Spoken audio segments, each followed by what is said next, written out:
Hey, it's Justin Goff. So I am here with Sam Robson, who is a member of the Copy Accelerator program that Stefan and I run. So Sam, I met earlier this year in February. He came to, we have a little mastermind the day before traffic and conversion every year. Sam was lucky enough to get a seat at that. And I remember he was sitting in the front row taking notes. And then he later joined our Copy Accelerator program when we launched it in April. I wanted to bring Sam on because he's had a really, really huge year. Basically going from working with a couple clients to now being, I would say, almost overwhelmed with probably too much work, um, and charging more than he was. But we'll dig into some of that. I really want to kind of get more of Sam's story and share kind of some big learnings he's had this year along the way. Sam, let's kind of dive into copywriting. How did you get into it? Where did you start? All that kind of stuff. Yeah, so I first started with copy, I'd say 2.5 years ago. So I think it was March of 2017. So I was a screenwriter in Hollywood at the time. I was in the process of, I had just started an in-person health and fitness business. I was starting my first digital info business. I was like, well, I need to learn copy to market because I was bootstrapping everything. So I ended up sitting in on a webinar, my first ever webinar, and it was Jonathan Hudson's Money Button. And he revealed this is how I made all my money. It wasn't the content of my courses. It was copywriting. So this was like, I want to say it was like a 45 module course or something. And I just like dove in, and every single day I was going through it. I wrote my first VSL. And I was kind of working on building up the info business more and more. And then I joined Jason Capital's mastermind, Six-Figure Freedom Mastermind, a few months after that.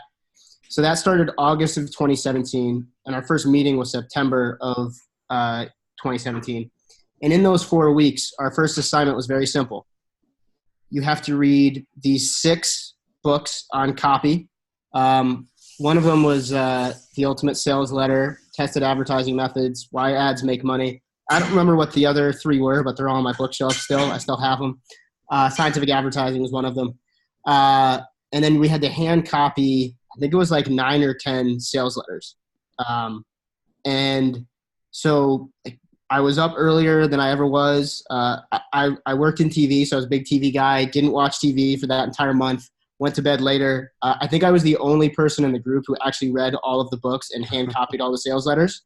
And I was doing it so much, it was getting ingrained in my head. I remember it was Evan Pagan's Double Your Dating sales letter, which had like all these amazing benefit bullets and fascinations in it.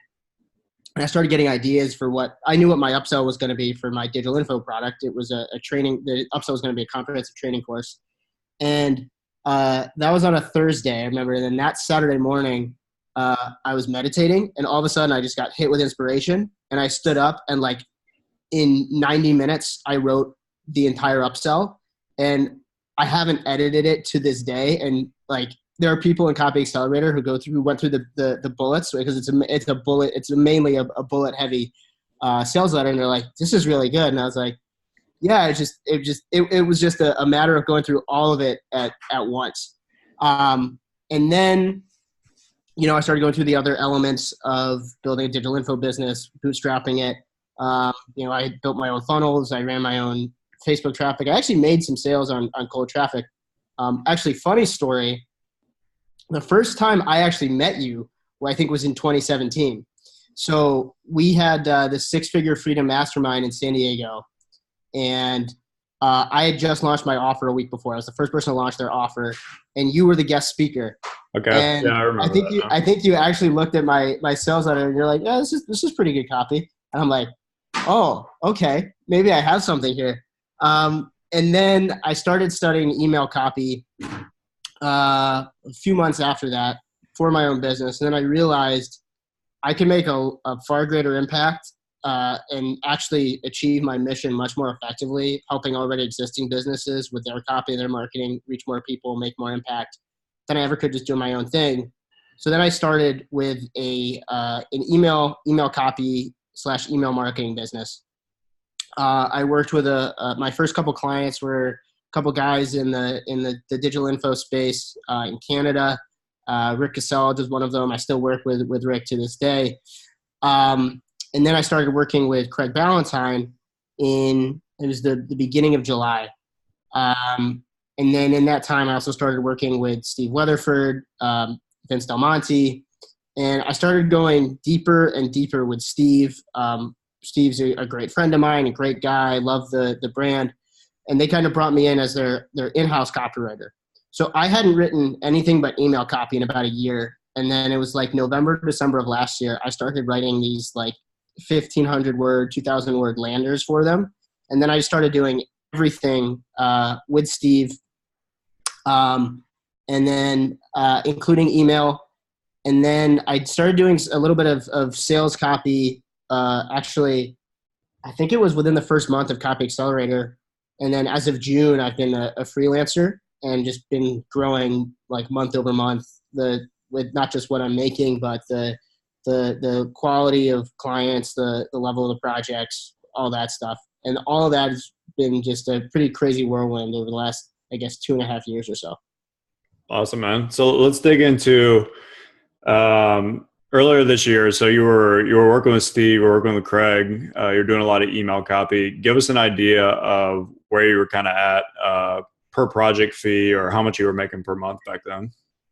Right. Yeah. So I can give you a couple answers. So originally with Craig, I was at $1,500 a month plus a 10% rev share. And we were only mailing out like 2 or 3 times a week. With Steve, I started with just taking over his like daily newsletter, his broadcasts, and that was $150 per email. So that was $3K a month. And then that started going up to 4 and 5 when I was doing these landers. And then I had one month where I actually did like 20 grand worth of work, but I was like actually on pace to be brought in as the CMO.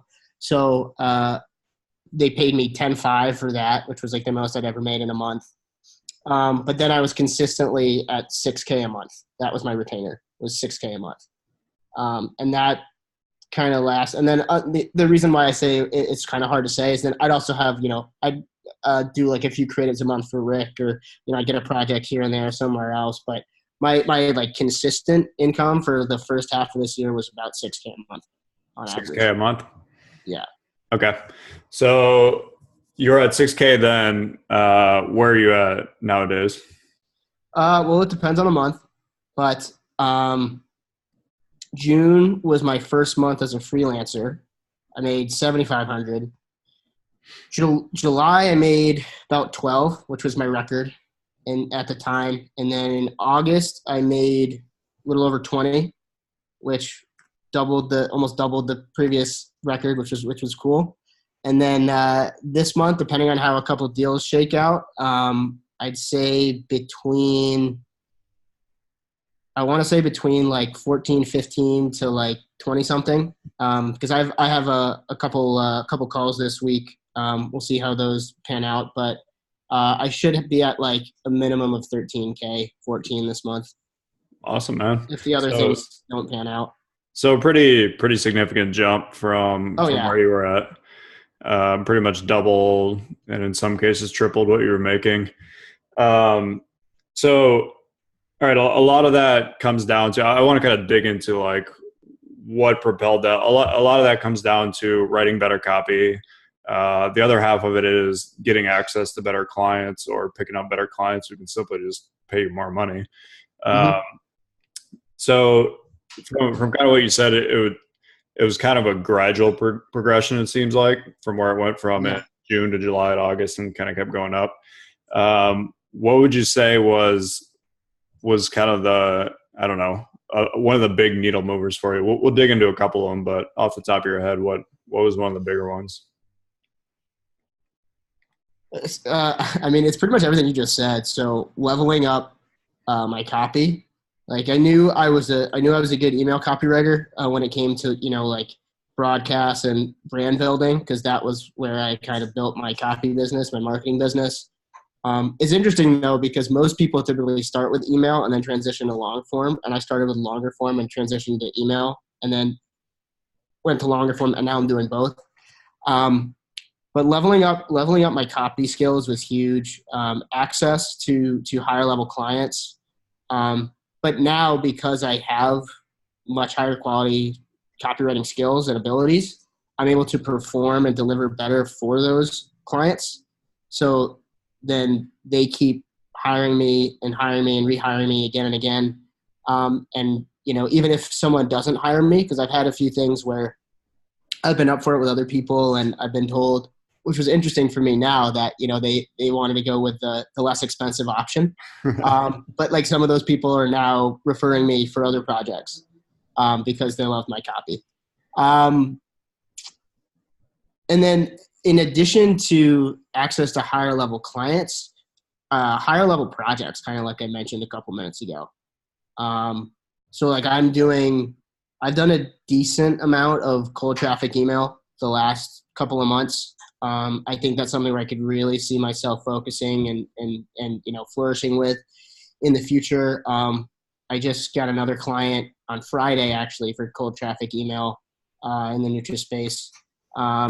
And that stuff. And then within that, it's like there's certain types of, I got this from you, certain types of deal structures that are just like, they're the creative deal structures that you wouldn't typically think of, that, allow you to, you make a little bit on the front end, but you base it largely on performance. And, that should make 2020 a pretty interesting year, and seeing how some of that stuff let's dig into that a little bit. So we've gone over this a couple times on some of the Copy Accelerator calls, which is if you're writing emails, figuring out a way to not just get paid $150 or $300 or $500 per email, but to see a bigger upside if you can make it work for that client, especially on cold traffic emails. And for anybody that's listening who doesn't really know exactly what that means, it's basically the company is running an email list, let's say maybe like Newsmax or some other health list. And this is a list that has no idea who you are. This is not affiliate traffic. And you're buying an email creative within their email list. So they're sending out to their entire list your email creative. Maybe it's as a sponsorship, maybe it's as a solo. But you wrote that. And it's tough to make those convert, but if you can scale, a company can scale those and make millions and millions of dollars because there's so many lists you can kind of scale that on. So give you some context, Sam's talking about writing those for companies. And one of the things we've talked about before is trying to get better deals. Like I said, instead of just writing that for a couple $100 or whatever it is. So give me a little idea of what you're trying to do in terms of those deals. Yeah. So what I'm doing with those, the first few cold traffic clients I had was like the first time I'd ever worked with them. So I didn't really have a relationship with them yet. So I just kind of had to do my flat rate, which is $400 per email creative. But what I'm doing now, and trying to do more of, is I'll do a discount. I'll still charge emails on the front end so that I make something for that work, but I take a significant discount off of my normal rate. And then, work with them to optimize the creatives. And then once we get it to work on cold traffic, just like you said, the metric for that is pretty simple. If the data suggests that you should send it again, and you actually do send it again and again and again, then it's just like a monthly retainer for each month that they run that creative. And I'm working with a couple of companies now who have multiple offers that we're doing that with. So while ultimately I would like to get my monthly retainer for cold traffic up higher, I'm still relatively new to this, but when you multiply it by 2, it's not the worst thing in the world by any means. No, it's not. And I think one of the things that you're doing, which I talked to Randall about as well, is you kind of have a few different income sources. So you might have some clients that are just strictly retainer and they pay you, I don't know, $4,000 a month or $5,000 a month, and that's pretty consistent. You have other ones where you're doing kind of more back end stuff where you're trying to get those bigger home runs where you can make more ongoing money. To me, a lot of freelancers, that's actually a very good setup because there's a lot of positive benefits to having that like consistent income that makes you a couple grand a month that you're like, okay, now I know I have my rent and all this paid for based off of that one. And that client's easy and he always pays me on time and there's no hassles, and mix that in with like other bigger projects that have more potential. I'm actually a huge fan of that for a lot of copywriters starting out. Oh yeah. I mean, that's what I'm one doing and two working on scaling. So like right now I have like a couple clients I work with like pretty consistently. It's on a project by project basis, but we do multiple projects a month.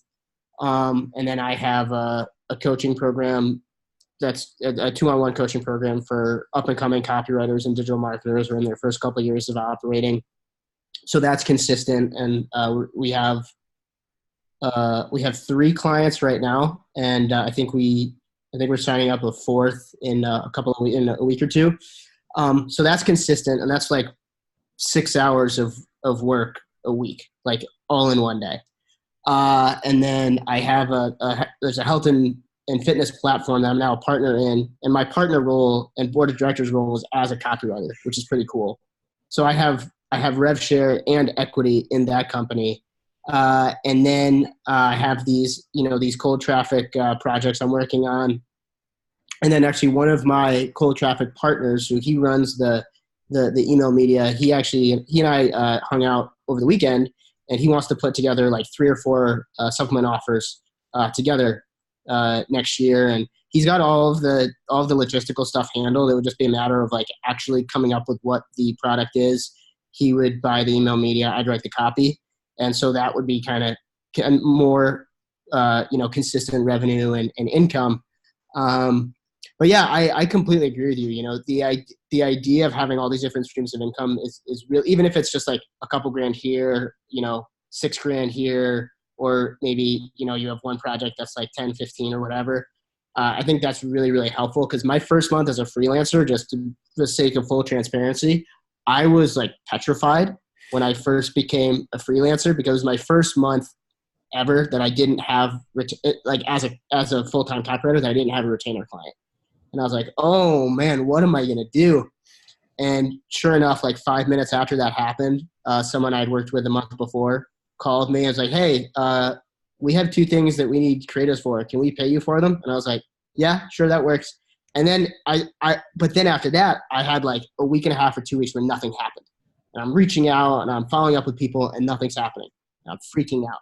But now I don't freak out anymore, because I have, these different things kind of a little bit here, a little bit there, more over here, even more over there. And ultimately it adds up and everything works out. So I agree with that 100%. So one thing I want to dig into a little further. So you have a good number of high level clients. I know you did some stuff for Agora, right? Not ultimately. Okay. I think they went with someone else in the group who had a lower quote, but okay. They actually just referred me to someone who we're gonna be talking tomorrow, actually. So. Nice. So I mean, you're working with some high profile people. So yeah, sure. Valentine, Steve Weatherford, guys like that. I'm sure there's people watching this who are struggling getting clients. You seem to have done kind of similar to what I do, where all your clients basically come from your network, yep. And from some type of connections or referrals. Am I correct on that? Yep. Okay. So yeah, I mean, I think Sam's a great example of the fact that you don't have to be out there cold emailing people or beating down people's doors trying to get business. If you're smart about it, like I say this every single time somebody asks me, how do I get a client? I'm like, go to an event and meet the people that can hire you, meet them in person, have lunch with them, hang out with them at the bar. That's really where clients that's really where like relationships form. I know you were at the Copy Accelerator event in Austin. I'm curious, did you walk out of there with any new contacts, new gigs? Yeah, I did. So I agree with everything you're saying. My first ever client was actually at a live event. And then my next client was from an introduction from someone who I was, like talking to at that event. coaching programs. I will just say this, and then I'll get into people who I connected with at Copy Accelerator. People ask me all the time. They're like, Sam, like, what's the secret to your success? Well, it's not, first of all, it's not a secret, and it's definitely not sexy. It's two parts. One, I work hard. Two, I invest in myself financially. Like, I think I've only had one or two clients that I've ever worked with in any capacity that I just pursued 100% on my own, all cold. One I did pursue on my own, but I was able to, how do I phrase this? I was able to follow up with more social proof because I was just at an event with someone who knew the client that I was pursuing. So they were like, oh, drop my name in this follow-up. So I did that. And then I wrote even more, gave even more value and got on a call. But outside of those two, and one of them didn't fully pan out, and the other one was like super short term because they had other priorities or whatever, which is fine. Every other one has either been someone I've met at an event, from a connection from someone that I was in a coaching program with, or basically some combination of the two. But yeah, I got some good contacts at Copy Accelerator. I've talked to a couple of them. I have to follow up some more. It's funny, like you said, like I was like, oh, I'm overwhelmed with all these contacts, and then it's like, well, I have a few projects that I'm working on right now, so I'm like, even with the follow up, things fall through the cracks. And it's not that anyone doesn't want to work with you. Like, there's a really big company who wants to work with me. I want to work with them. I know we're going to work together. We've just been playing phone tag back and forth because they're working on other stuff. I'm working on other stuff. But that was great. One of the pretty incredible things for me at Copy Accelerator was one of those people I'm referring to. They're like the CEO of a huge business.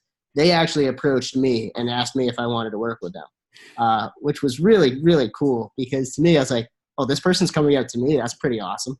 But again, it just speaks to the power of investing in yourself, and actually putting time into building relationships. Like, I don't build relationships like, oh, what can I get from these people? It's like, I genuinely like people. And, when you hang out with people, you get to know people, you just kind of naturally add value. Something will always come back around.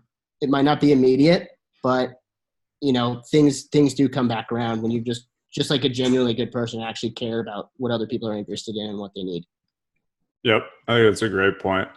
So let's dig into, you joined the Copy Accelerator program when Stefan and I launched it back in April. You joined it at the highest level, which I think at the time was 25 or 28,000 a year. I can't remember exactly. So not a small amount of money by any means. I'm curious so far, or actually, let's go back to how big of a deal was that to you? Because I know like one of the first coaching programs I ever invested in was a huge, huge deal to me. So this was I want to say second or third mastermind I joined. So I'd been in masterminds before, none at this level, none at this price point. I'll be frank. I was nervous. And originally, so I actually brought Steve to that pre-TNC mastermind unit Stefan did. And he was like, yeah. I was like, dude, I really want to do this. I think this is going to be great for us. He's like, yeah. He's like, yeah, I might like we might like sponsor half of your payment. So like you pay half, I'll pay half. I was like, oh, that's awesome. And then that never happened. And then I was like really not sure what to do. And then I said, you know what? Like, I'm just going to go for it. I ended up saving some money for taxes last year. And it was my first year with my copy business. And so my expenses were so high that I can't make this up. My tax refund was literally to the penny, the exact amount of my like tax liability, my tax burden.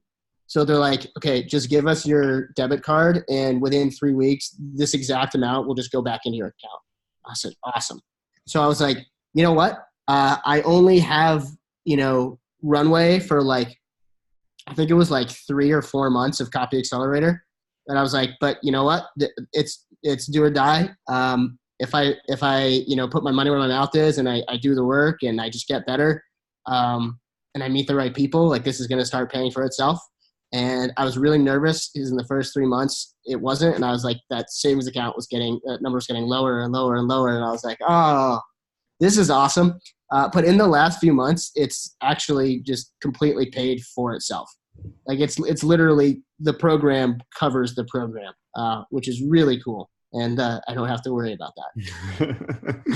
That's funny because at the beginning, Stefan and I didn't realize that us providing clients to people would be a huge benefit, which is still dumb on our part. Because me and him were just like kind of blind to it because we have tons of people obviously like trying to hire us and it's not an issue for us.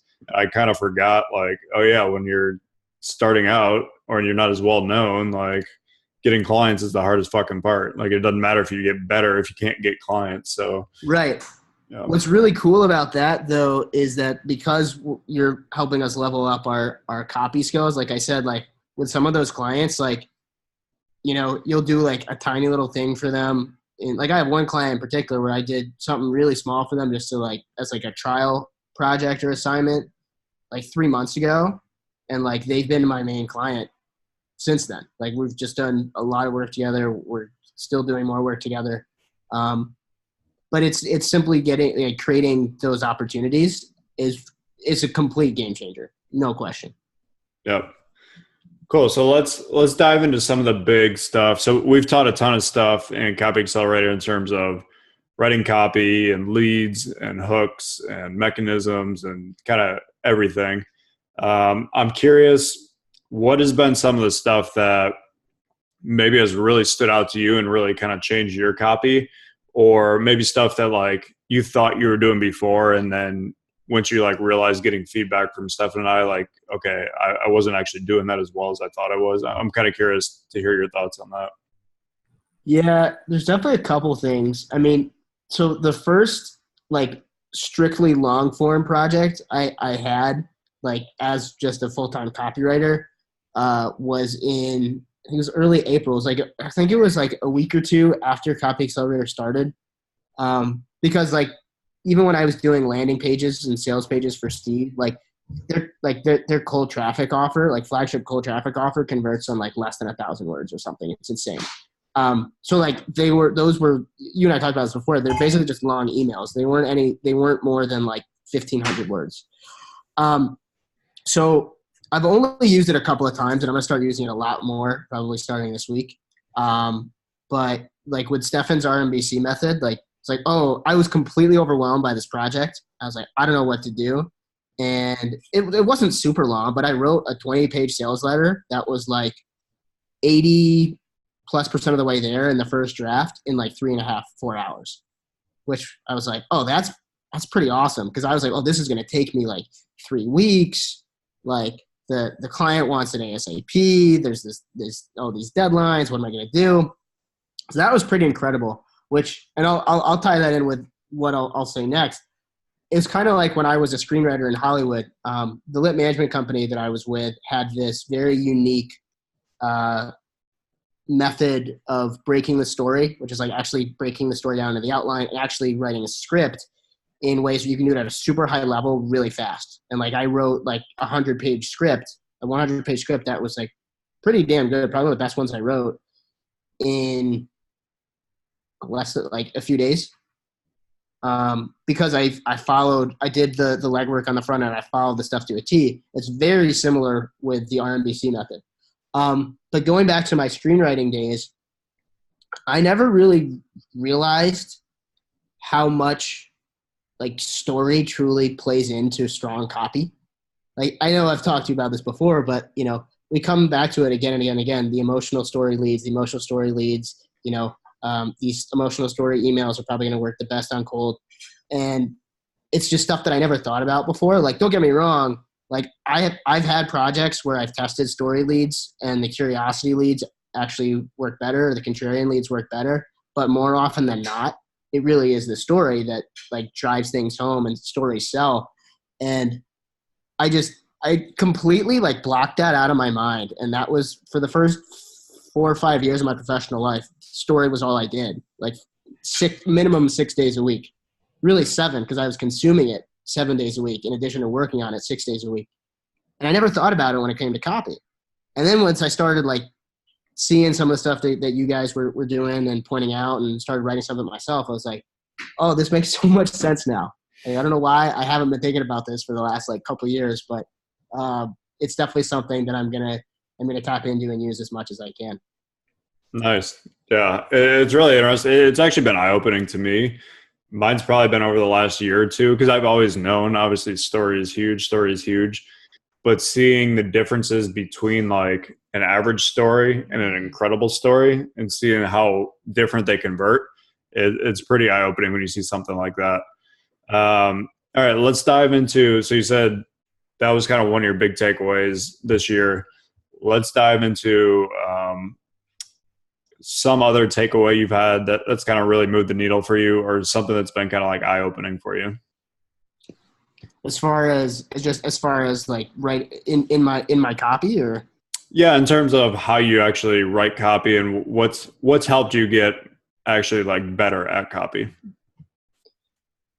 Like what's something you're doing now that you probably weren't doing 6 or 7 months ago?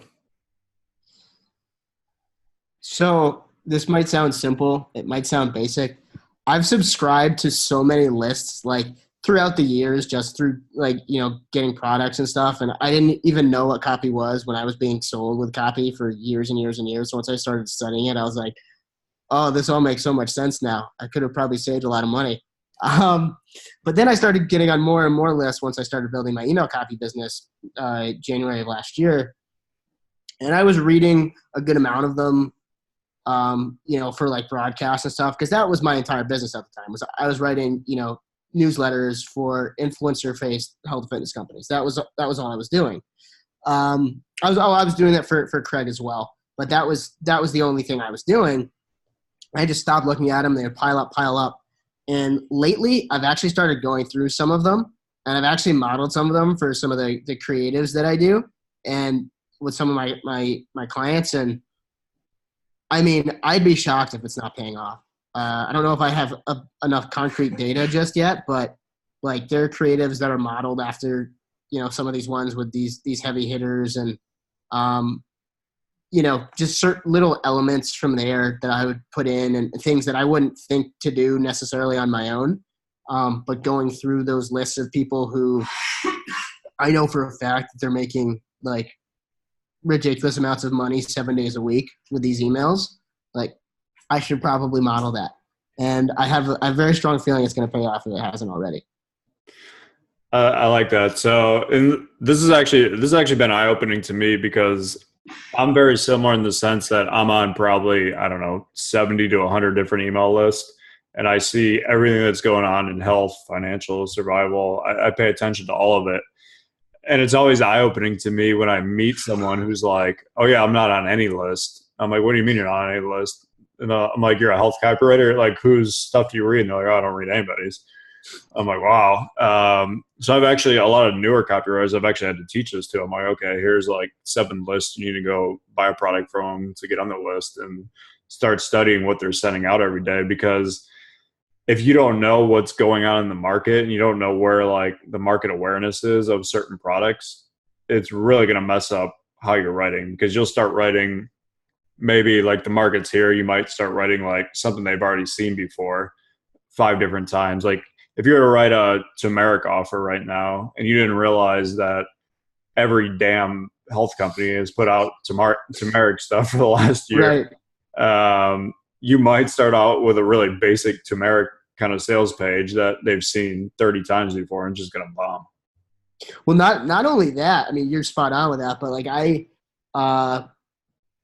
one of the big big affiliate only direct response lists that I'm on, they mailed out for something today that it's really funny, because I worked with one of my highest level clients that I'm doing some of this cold traffic stuff with. Their compliance team was like super strict on a lot of the creatives like a week or two ago, and I'm freaking out because I'm like, oh no, it's going to neuter the copy, da da da da.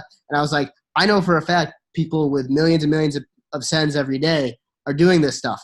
but I was like, it's okay. Like, I want to be compliant. I obviously want to be compliant. I want to make sure things are above board. But I'm looking at some of this stuff like this morning from like some of these, like some of the top known marketers on the planet. And I'm like, how are they getting away with this?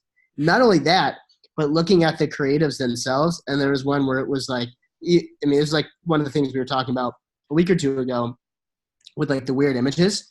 It was like the copy couldn't have been more than, it was like a sentence and a half. Maybe it was just one sentence, like a CTA that was like 3 or 4 words. And then like the video, it was this weird thing with a play button. And I was like, this is probably going to convert like crazy. And the copy's less, it's like less than Yep. 30 words or whatever. Yeah, I mean that's the type of stuff that if you're not really paying attention to what else is going on in the market, you're not gonna have really any awareness around that. And you can pick that from other markets too. So like I'll see stuff that people are sending out in financial, and I'll be like, ooh, that's a really good idea, or that's a good hook. How can I apply that to health? So yeah, big thing is obviously getting on at least a couple core email lists of people in your market or the markets you're writing copy for. Highly recommend that. So let's dig back into, okay, so you've been in Copy Accelerator, I don't know, 6-7 months now. We talked about some of the stuff that you've had, like big eye openers, things that you've learned. Let's talk about some of the stuff that you still kind of struggle with. Where do you see like some of your weak points? Like when you ask Stefan and I for feedback and we give you feedback on stuff, where do you see like, okay, here's an area I still need to improve? That's a good question. I mean, there's a huge part of me that thinks I need to improve on everything because I always want to get better. But I've definitely gotten a lot better in the last 6-7 months. I would say this is so funny because like I was an English major and I was in like the English Honor Society in college, and academic writing is so different from real world writing. And I learned that the hard way in screenwriting. And screenwriting is something called novelistic writing, which is where you're saying like if I were to be writing about you and I would say Justin is sad, that doesn't work because you can't actually, that's not something that you can see. You need to portray it and convey it, and you need to be a lot punchier. And I've definitely have times where I'm just like super good with that and super punchy and to the point.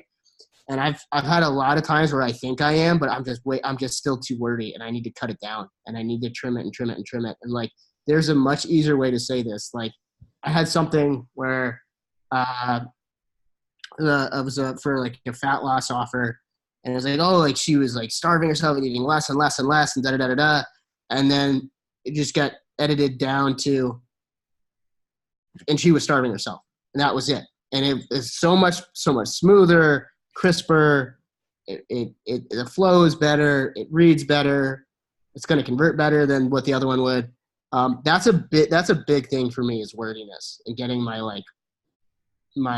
getting the same message across in fewer words. Sometimes I do it well. Sometimes I don't. Yep. I remember those emails you're talking about from, I think it was from like last week, where we gave you some feedback on them. That was one of my comments. I'm like, you're using long kind of sentences here that could be said in about 6 or 7 words. Yep. And it's amazing when you get those down to be more like short and punchy, how much better, like you can just flow through that email so quick. Oh, it's night and day. It really is. It's so interesting to me how I've had to go from like one end of the spectrum to the other, and now I'm like kind of in the middle, but I'm getting there. It's a process. I would say actually one thing that's really interesting is, so there might be someone watching this thinking, oh yeah, well, Sam was an English major, so he's got this huge advantage. The reality is actually in copywriting, it's a deterrent to be a really good writer a lot of times. Like the people who tend to be English majors and who are trying to write like this great prose or something tend to not turn out very well as copywriters, because copywriting is very much about talking to someone the way me and you would talk. It's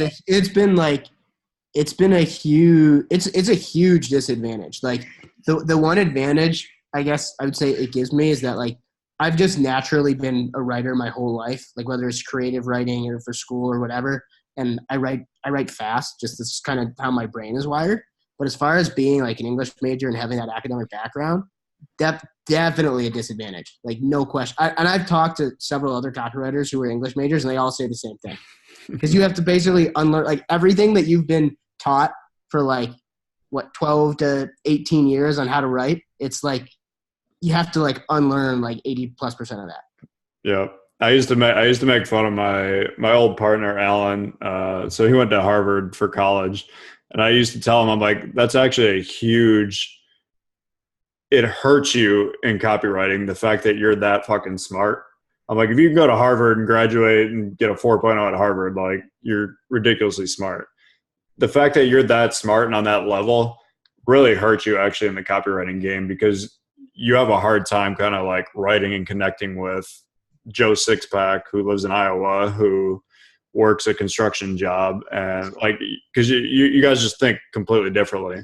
Yeah, like I've had to unlearn a lot of stuff, and I could I don't know if I could count the exact number of times, but there have been quite a few times where you and I are talking, and you're like, "Dude, people don't talk like this," and I was like, "Yeah, I know, but that's just what like came to my mind when I started writing." Like more times than not. I shouldn't say more times than not, but it's happened quite a few times. But that's something I'm definitely working on, is getting into more kind of concise, short, punchy sentences. And it's one of those things that just comes with reps, especially if you have to unlearn stuff like me. Yep, I agree. All right, so we talked. So at the beginning of this year, you were working with Steve and Craig, and you were hitting around somewhere around $5,000 a month. Recently, you got up to around 20. Give me a little insight into what your day looks like now, and kind of what kind of projects you're working on. Yeah, so it kind of depends on the day. So like I'll give you just a little comparison. So like around this time last year, like what I would do is I'd be up by like 6 or 6:30. I'd do like my morning routine, and I'd be writing by 7:30, and I'd write for like 3 hours, go to the gym, and then I'd like either do a little more writing, or typically I'd take calls, because I found, obviously working with Craig a lot, I have found my magic time, and my magic time is really, I'd say it's between like 9:30 and 12. So now what I've actually been doing is I've been getting up probably closer to when you used to get before you got on your early morning kick routine. And I actually find that even though like I start my day a little later than I did, I'm actually way more productive. So, I'll typically start writing anywhere between like 8:30 to 9:30. And then I'll write like into lunch, which is between, 12:30. And then I'll work out in the afternoon, and then I'll do some more stuff in the afternoon, depending on what's going on. But I try to keep my writing to the morning, simply because like we're talking about with all the magic time stuff. Like I do my best writing in the morning, and I'm motivated to write in the morning. Not necessarily first, like super early in the morning, but in the morning time is when I do my best work. And in the afternoon, I don't know what happened, because I was always a grinder. Like I worked all day, night, every day. Like I grinded so hard. And now there's something in my brain. I don't know if I've just created it, but there's something in my brain that like after a certain time, like in the afternoon, like I just don't want to write. Like I just don't like, I'll take calls. I'll work on other stuff. I just don't really want to write. So typically I try to get most of my writing done in the first half of the day. If I have to write later in the day, I'll do that. If it's required. One day a week, I have my coaching program with Tyler Ryan. So we'll work from like 9 to 2 or 9 to 3 just straight, and we'll prep for a call, client call, prep for a call, client call. that's kind of what my days look like. I've found that even if I'm technically working fewer hours, I'm actually working harder because I'm sure you know, like you probably feel the same way. When you're dialed in, you get so much more done in like those 4 or 5 hour blocks than most people do in 8, 9, 10, 11, 12. Yep. So that's kind of what my days look like for the most part. Sometimes I write on the weekends. Sometimes I don't. Like I up until I want to say, like, I don't know, it was late last year or early this year, I would always work on the weekends. And sometimes I do. If I have to, I will. But I'm like you. I like taking weekends off. I like watching football on the weekends and kind of taking a step back from things. But I found that even though I'm technically working fewer hours than I was before, I'm actually getting a lot more done. I'm doing higher quality work and I'm earning more money. It's a good spot to be in. Yeah. All right, so we went from 5K a month to now we're around 15, 20-ish. What's kind of the plan over the next, let's say, 6 months for you? Yeah. So I've got a few things in the works. So one is this health and fitness company that I'm now an equity partner in and on the board of directors of. I think this thing could be huge because there's so many other arms and components of it and partnerships and deals that we can't even touch yet because we need to get like the main offer actually working on cold traffic first, and then we can build into all these other things as we start getting people into our ecosystem. That's going to be a good part of it. Getting these cold traffic campaigns with the health clients I have working. I want to get more of those. We're working towards getting more of those. So if I can have, like 3, like I'll have at least 2 in the beginning of 2020. But if I could have like 3 or 4 or even 5 of those going, and each of those would be paying out a monthly retainer once the creatives start working, like that's the spot I'd really like to be in. And then with one of my cold traffic email partners, like I think I had mentioned, he and I are going to start putting out some of our own offers together. He wants to do like 3 or 4, so maybe like an offer a quarter or something. And then, we'll see where this coaching program goes. We don't really want to scale it too much. That was our original plan. But after I did an interview with Jason Capital a few weeks ago, and he was like, yeah, dude, you should be focusing on copy. Like, that's your sweet spot. And I was like, yeah, I agree. I love coaching. It really makes me happy, and I really get to help people. But I think we're probably going to contain that to, like, I'm guessing maybe 5 or 6 clients, so that we can compartmentalize it all into one day. And it's like, yep, that pays for rent and, these other bills. But just have that as the kind of like a smaller thing. And then, yeah, I mean, whatever projects come my way that I people I want to work with. Yeah, I mean, there's going to be a lot of stuff going on in 2020, but I'm excited. Awesome, man. So before we wrap up, basically the last question I would have for you. So let's say somebody's watching this who is thinking about joining Copy Accelerator, whether they're a copywriter themselves or they're a business owner, or they're a business owner who's like, ooh, maybe I should put my copywriters in the program. If you were talking to them one-on-one, what would you kind of tell them about the program? Well, there's a couple of different things that I would say. One is, I'm going to steal this from Nike. Just do it. Like, it's that simple. Just do it.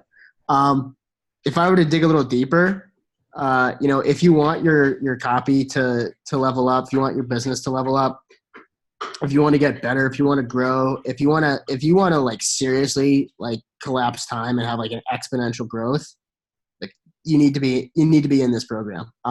It's funny. So I told you this. So my mom was the first person in her family to graduate from college. She was a lawyer. My dad was a doctor and a med school professor. And they were so mad. Or my mom was fine. My dad was pissed when I joined my first mastermind a couple of years ago. You're not even getting letters after your name.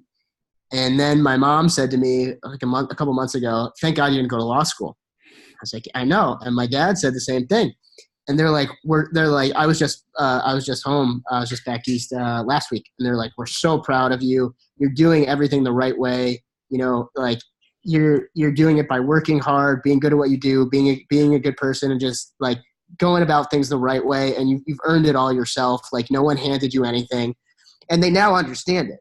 And they're like, we didn't understand like why you would spend all this money on these coaching programs. And when I kind of explained, well, it's kind of like the Harvard of copy and direct response. And that my whole thing is, why would you spend tens of thousands of dollars or go into all this debt to learn from someone who hasn't actually done it? They're theorizing about it, or they've done it a long time ago, and what they're teaching you is going to be obsolete in the next 2 years if it's not already. Versus learning from people who not only have done it, but are actively doing it right now at a level above where you are and where you want to be. They're like, oh, that makes a lot of sense. And they understand now when I told them that, with the exception of like that one client that I pursued, like every other one I've ever had or worked with has come from a referral or a connection from a financial investment in myself in some sort of coaching, like without question, every single one. And they get that now. And they're like, oh, this is great. And they're like, oh yeah, best investment I ever made. I actually told another guy in the group, who I was working with on the very first call. We were like 45 minutes into the call, and I texted him and I was like, dude, are you hearing this? He's like, this is the greatest program ever. Like, this is the best investment ever. He's like, oh yeah. Like he's like, I'm so happy I did this. So awesome. I'll just say that it's the best investment, not just in myself, but the best investment that I could have ever made. And, I told Stefan this a while ago. I said, I just want to let you know, like, I hope you know, like, I'm going to be in Copy Accelerator for years to come. And he's like, yeah, that's awesome, man. Like, we're more than happy to have you. So I think that says it alone that, you know, I was like, oh, this will be something that will help me for most of a year. And now I'm like, no, I'm staying here. Like there's absolutely no reason not to. Everything is just going to get better and better, because of the program. Awesome, man. You're getting me all emotional now. Well, I'm serious, man. Like you guys completely changed my life. Like I was doing pretty well, right? But like I had someone tell me with a couple of the people I was working with, like, oh, you're at the top. You're working with these 3 people. Like you're at the top. And I'm thinking, well, if this is the top, my bank account's got some questions and some concerns and issues about this. And to be able to not just like build a better life for myself and the family that I don't even have yet, but to, you know, grow my business, not from just like the quality of my business and the quality of my work, but the quality of clients that I work with, like everything. Like I'm so grateful for you guys, and I always will be. And I am so happy that I just like got out of my own way and just pulled the trigger, because it was hands down one of the top 5 decisions I ever made, without question. That's pretty amazing to hear, man. Yeah, I mean, it's one of the reasons I wanted to have you on is your growth. I mean, I've seen it just watching your copy over the last 6-7 months, seeing you bringing in bigger clients, seeing you get more confidence in yourself, in your writing. It's been very obvious to me. It's been very obvious to Stefan, which is one of the reasons I wanted to have you on. So yeah, it's been awesome for me to I get a lot of gratitude from just kind of watching you guys grow and seeing how much it changes your life. So super excited that I get to keep working with you. I'm excited to see what the next 3 to 6 months bring for you, because I think you're on that growth and you're just going to keep going up. So I'm excited, man. I appreciate that, man. Yeah, I'm so excited as well, and it means a lot to hear you say that, to hear you say those things, and yeah, we're just going to keep growing from here. The only way to go from here is up. Awesome. I think that's a perfect time to end this call. So, Sam Robson, he is a freelance copywriter writing for a couple different companies. If somebody's watching this and they want to get a hold of you to either hire you or ask you a question, what would be the best way to do that? The best way to do that, you can find me on Facebook. I'm not really active on social media, but you can find me on Facebook. Could give you my personal email would probably be the best way to get a hold of me as soon as possible. I check that every day. Okay, so hit him up on Facebook, and then you can chat with Sam there if you want to get a hold of him. Sam, thanks again for coming on. I'm super glad we got to share your story, man. Awesome. Yeah, thanks for having me. All right.